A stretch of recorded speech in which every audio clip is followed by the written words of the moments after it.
This podcast is produced by the Center for Deployment Psychology at the Uniformed Services University of the Health Sciences. The views expressed are those of the speakers and do not necessarily reflect the opinions of the Uniformed Services University, the Department of Defense, or the U.S. government.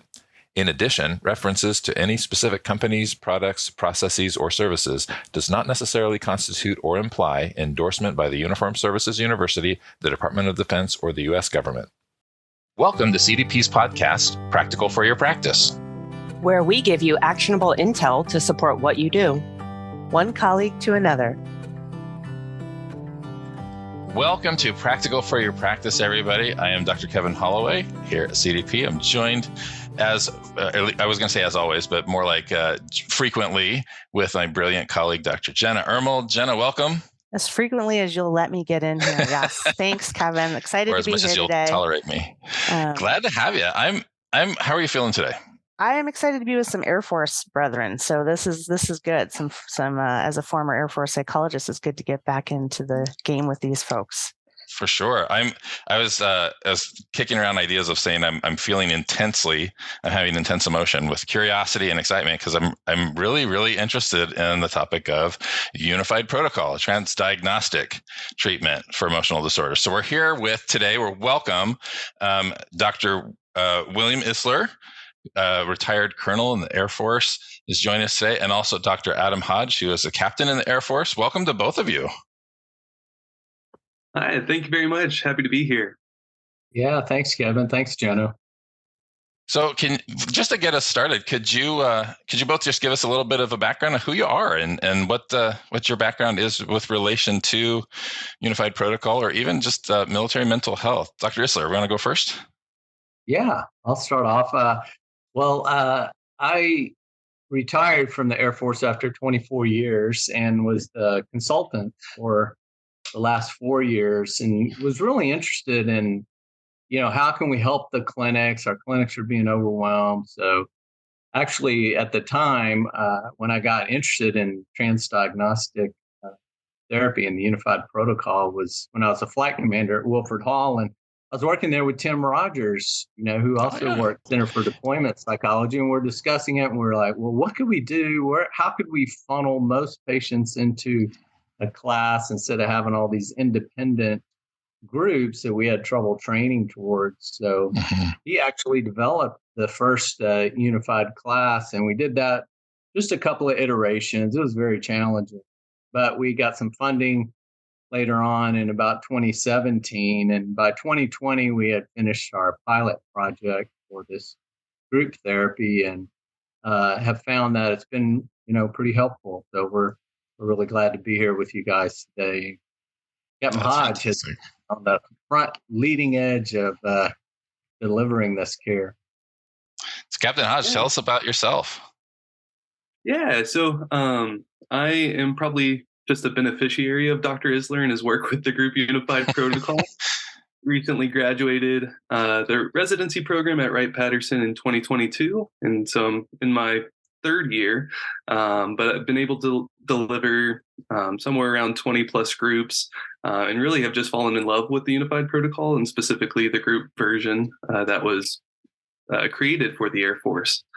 So it's been fun being on some training efforts with the Group Unified Protocol, as well as some research that we're doing here at Wright-Patterson. So just, really excited about the work that's being done here. Hey, Kevin, I'll just add that, our protocol that we've been using or the group books that were designed for us were from Boston University. It was Dr. Bullis and Gunter who kind of put those pilot together for us, and we're still using that. So I think one thing that's important is I think a lot of our listeners might not even know a whole lot about what the unified protocol is. I'm one of those folks. I have not actually received training on this. I don't know much about it. So we wanted to start with kind of a 10,000 foot overview of what is the basic protocol, like what is it comprised of? Just some basic rocks of, big rocks of what it is. I think we're starting off looking at a protocol that's 12 to 16 sessions, so how could that ever work in a military setting? I don't know, but we thought about, what do we really need? And we went in asking for a 4-session group. Is there any way that we could cram, 16 or 12 sessions down into 4 sessions? Well, they came back with 5 sessions. So, and these are the core tenets that Barlow set out to say, like, these are the 5 most important things that we want to include in our class. And in a military setting, we thought, this would probably work for us. Again, those individual sessions were sometimes, up to 90 minutes. And we're trying to get them down into 50 minutes just for our population. So it sounds like really, really distilled down is what you needed, and kind of the strongest, most important parts of the protocol distilled down to be able to make this work in a real world situation in a military clinic where folks didn't have 90 minutes and we were trying to kind of shorten the time. So what's in that, Dr. Hodge? What are the components of that? Yeah, so what I really like about the Unified Protocol is that it takes a lot of the principles from cognitive behavioral therapy that many providers are comfortable and familiar with, and allows for the different components to be translated to all disorders. So it doesn't matter if we're working with anxiety or depression. We consider these all emotional disorders that relatively function pretty similarly, even though they each have unique features. So the Unified Protocol that we use in the military setting focuses first on emotion identification. And then we move into a mindfulness module that looks at just being aware of the present moment, being non-judgmental about our emotional experiences. And then it moves into a cognitive restructuring or cognitive flexibility component, which teaches about the automatic thoughts. And that's a really fun session that I like working with my folks with. And then the last 2 sessions are more focused on exposure and how our behavior is impacted by the emotional disorder, how we typically try to avoid whatever emotional experience it is and paying specific attention to those behaviors. And in the final session, we actually design emotion exposure experiments and kind of a plan for patients to then take that, use that on their own, and then be able to move forward. So that sounds like it's got a lot in common with, kind of the so-called third wave therapies, that includes a lot of mindfulness, a lot of, kind of acceptance of the current situation. And so I think in many ways that sounds very familiar to other things that many of our listeners have listened to us talk about or are familiar with. Like we talk about ACT every once in a while on here too. I'm already hearing some commonalities or some overlap with ACT and some of these other third wave therapies. Any thoughts on that? Yes, no, I would say it's very similar to those approaches, very much third wave, and really kind of the process-oriented approach to therapy rather than just the specific techniques. So again, you're able to adapt it to the different disorders that people are coming in, dual diagnoses, just really helping them understand themselves and be accepting of that. That's really fantastic. And I think I heard you say, and I wonder if you could explain this a little bit more, that at least in the applications that you are all doing, that this is in a group setting. This is being disseminated in a group format where you can see more people than one. So as compared to, a lot of like traditional ACT or some other kinds of psychotherapies where it would be one-on-one, you kind of have a little bit more throughput. Yes. Yeah, it's really our frontline treatment at this point. So before individuals are referred to individual therapy, we're requesting that everybody goes through group therapy, and specifically the group Unified Protocol, just because of how effective it is. And that sounds like a fantastic way to go too, because I can remember back when I was in an MTF, doing in military treatment facility, we had our, anxiety management group and our stress management group and our depression management group. And instead of, siloing those, you're able to kind of take those clients and give them these tools up front to be even more successful in individual therapy and address all those issues. Has that been seen? And, I guess what's the range of disorders you might have in one of these groups? Yes, Dr. Isler, do you want to take this one? Yeah, thanks, Adam. I think, our inclusion criteria is extremely broad. So, we basically want all patients, and especially new patients, to go through this. It seems as though treatment naive patients maybe even do a little bit better than those well-conditioned patients who've been in the clinic for a while. So we're opening it up to everybody. Some folks might think, well, you may not want your patients who are actively suicidal in there. And, we agree with that. They're more challenging. They really need to be monitored more closely, and we have systems available for that. Some might be thinking about, well, what about PTSD? You can't have people with PTSD in a class like that. But this class is very oriented. Of course, it comes out of Barlow's work with anxiety at the Center for Anxiety Disorders. So there's a heavy component of avoiding avoidance in the class, and the behavioral trials that Adam had talked about, where people set up their own sort of experiments. And so this extinction of avoidance is a big part of the class, as well as improving, functional outcomes, which we're really happy to have and happy to see that there.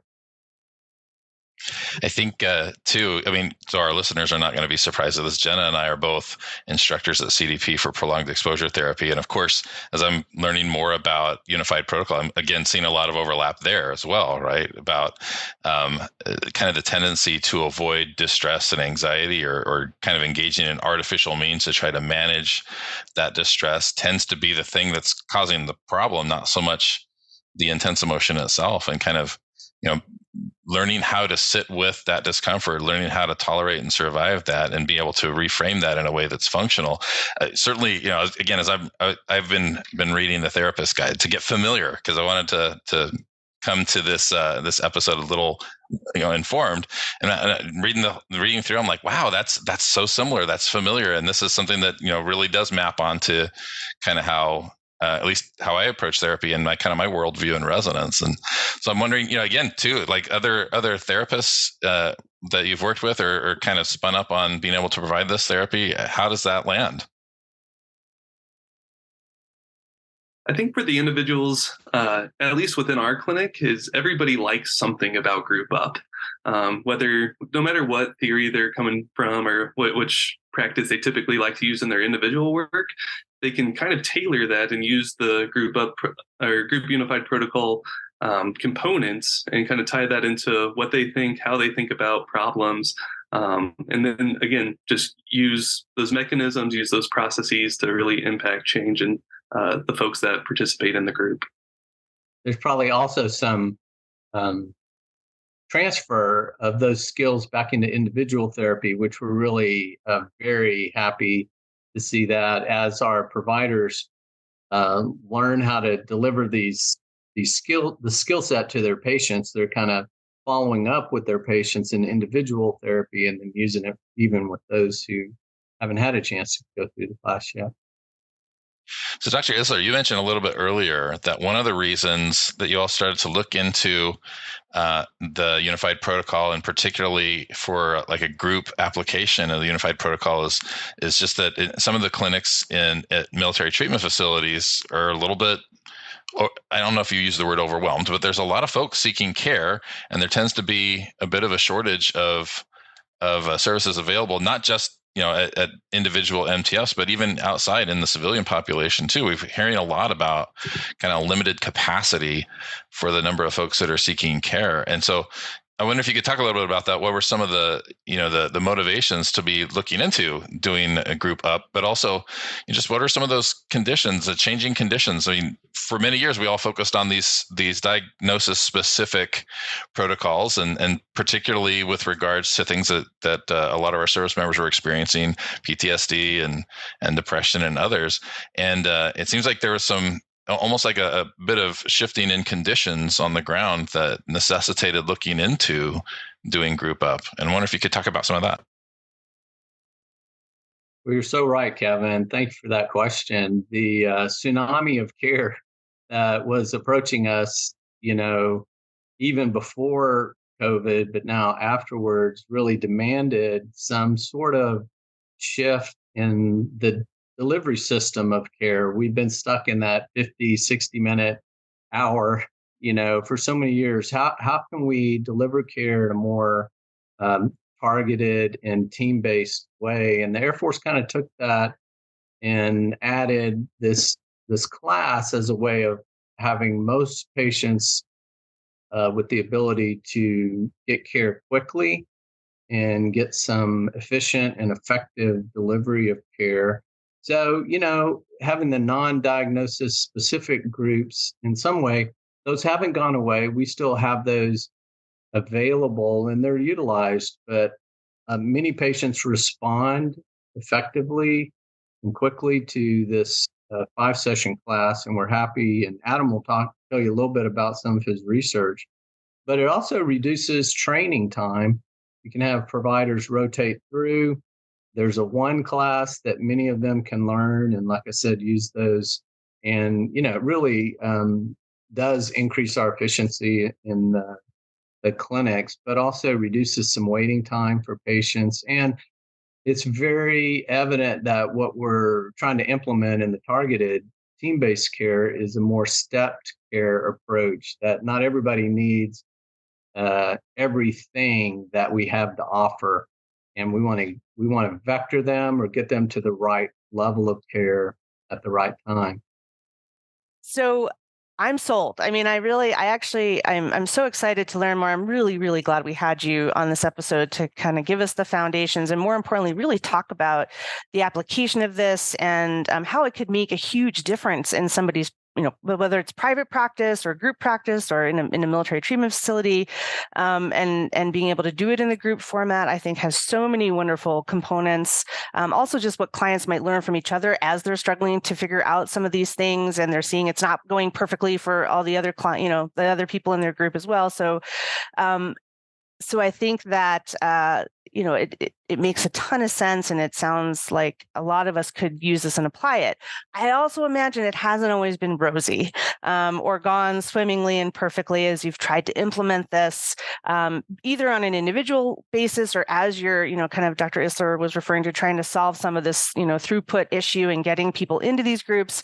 And as our listeners know, we have started a segment on the podcast called EBP Confessions. And the idea is, we're all perfectly imperfect in every way. And these things don't always go perfectly. And trying to sort of tell stories about how that's been for our guests and for you with Unified Protocol.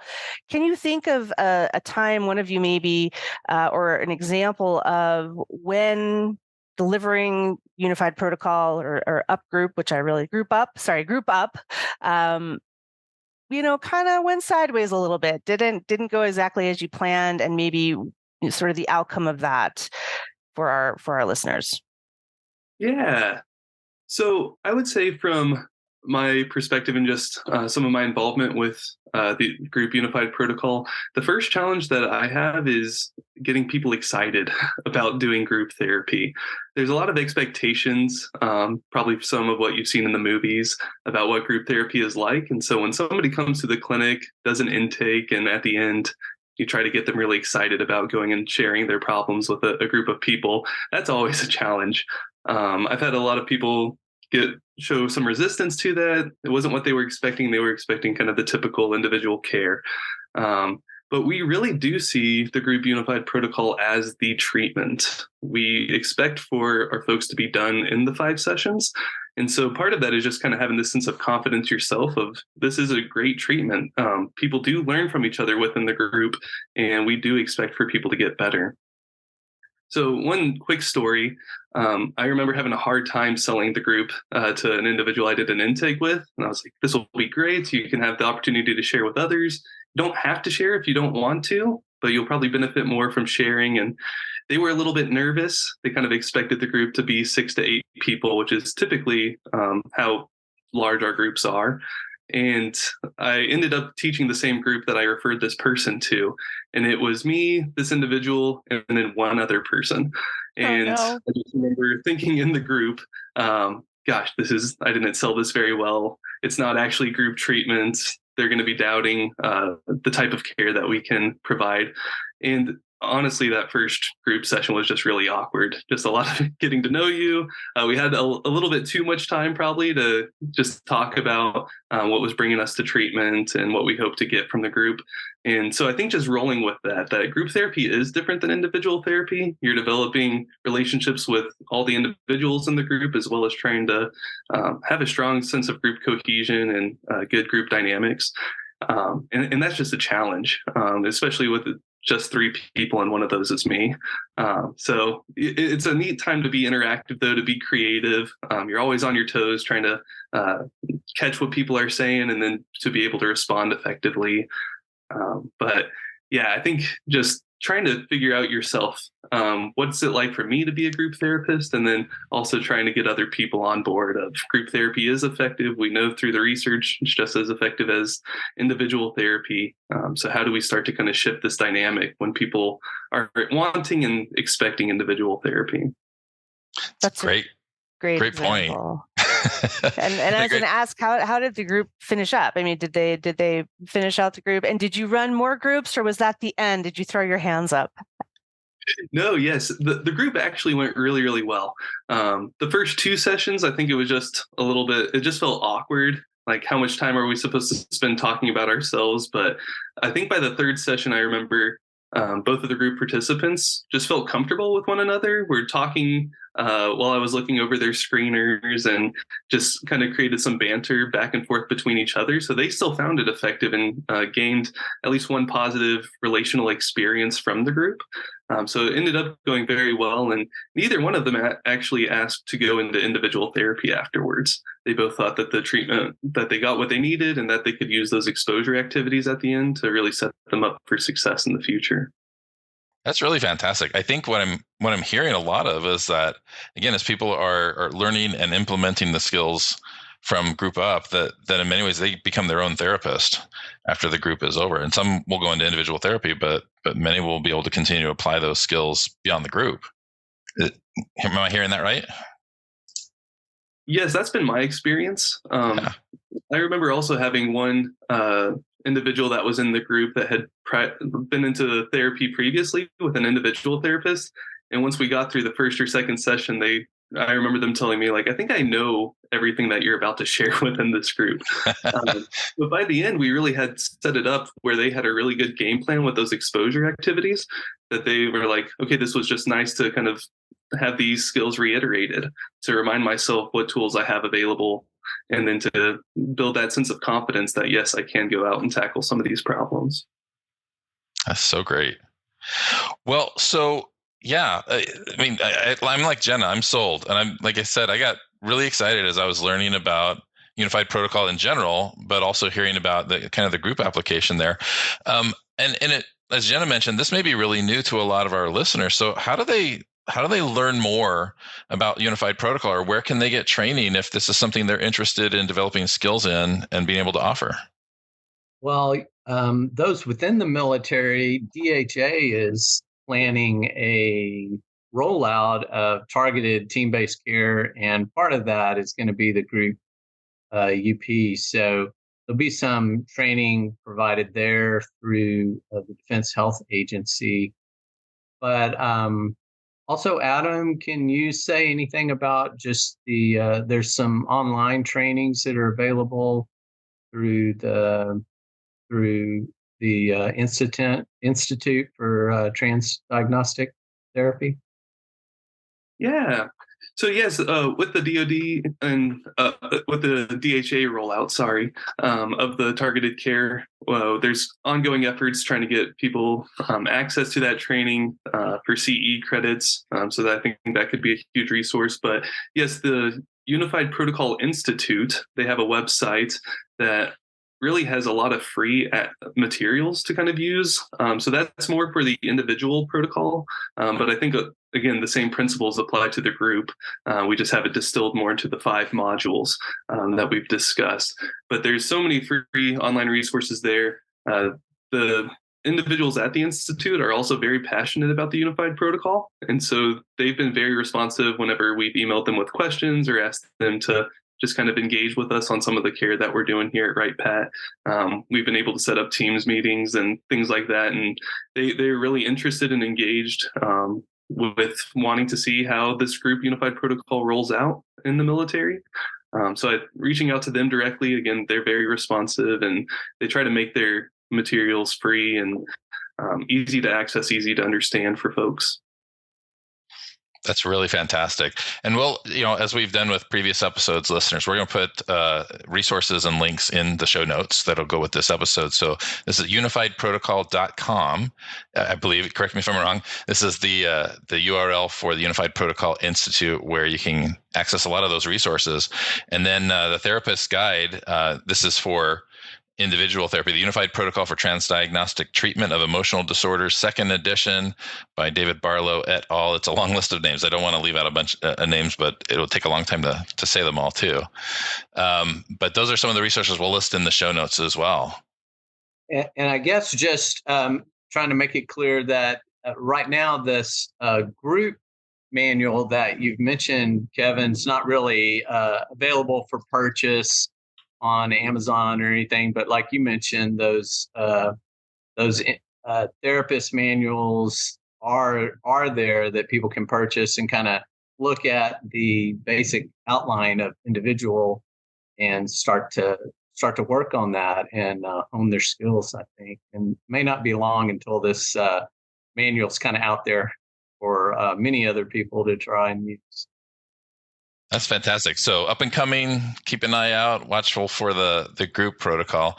But again, if people want to learn more about Up Right Now, watch out for the DHA rollout, but also can check out unifiedprotocol.com to learn more, get a lot of free resources there, and learn more about the individual protocol, as well as being prepared to say more about the brief protocol, or excuse me, the group protocol. And so, like at the end of every episode, we like to have actionable intel, something that our listeners can take right now from this episode and do.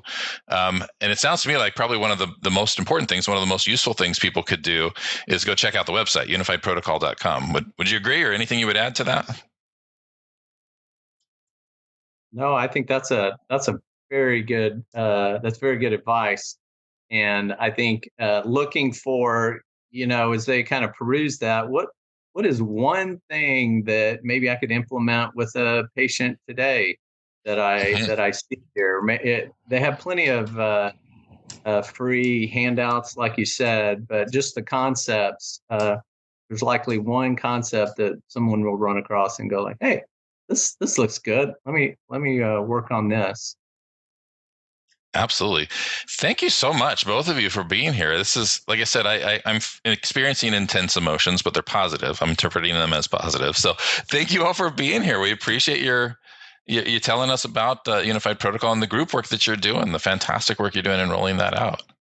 Yeah, it's really exciting. And as usual, I'm just going to give some props to the Air Force is out front doing these groups and making it happen. So that's really exciting too. And the only other little one I would add for actionable intel, which I feel like we learned from Dr. Hodge's experience, is, if you do take this forward and you do sink your teeth in and you maybe even start a group in your practice or figure out a way to offer this to multiple people, don't give up if 2 people show the first time, and persist and keep at it, because I think it's going to be a fantastic tool to help the most people the most quickly take back these parts of their lives. So thank you so much. I appreciate having the opportunity to hear more about it today. For the CDP, thanks for all you guys do. Thanks. I think it's a lot of combination work and collaboration that is already happening, and we look forward to more. So thanks everybody for listening as well. And we'll leave it for now until next time, until our next episode of Practical for Your Practice. Take care. Take care. Thanks for listening to Practical for Your Practice. Please feel free to subscribe, like, and share. Until next time.